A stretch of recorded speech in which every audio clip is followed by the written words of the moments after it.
আমরা সোশ্যাল মিডিয়ার মাধ্যমে একটি পোস্ট পেয়েছি।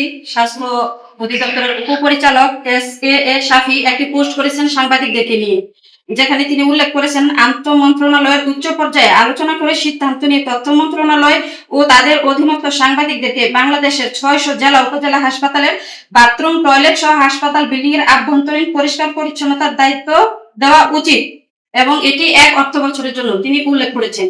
আমরা ওনার এই প্রস্তাবকে সাধুবাদ জানাই এবং বাংলাদেশ মফস্বল সাংবাদিক ফোরাম ও সাংবাদিক নির্যাতন প্রতিরোধ কমিটির পক্ষ থেকে তার এই প্রস্তাবটিকে আমরা পজিটিভলি নিয়েছি। আমরা সাংবাদিক মহল স্বাস্থ্য অধিদপ্তরে যাব এবং আমরা বৈঠকের মাধ্যমে এই প্রস্তাবটি রাখতে চাই যে আমরা সাংবাদিকদের ব্যবস্থাপনার মাধ্যমে আমরা সকল হাসপাতালের পরিচ্ছন্নতার দায়িত্ব নিতে চাই। শুধু তাই নয়, আমরা হাসপাতালের পরিচ্ছন্নতার পাশাপাশি স্বাস্থ্য অধিদপ্তরের দুর্নীতি এবং স্বাস্থ্য অধিদপ্তরের সকল কর্মকর্তাদের ভিতরে যদি কোনো পরিষ্কার পরিচ্ছন্নতা প্রয়োজন হয়, আমরা সাংবাদিকরা সেটাও করতে রাজি আছি।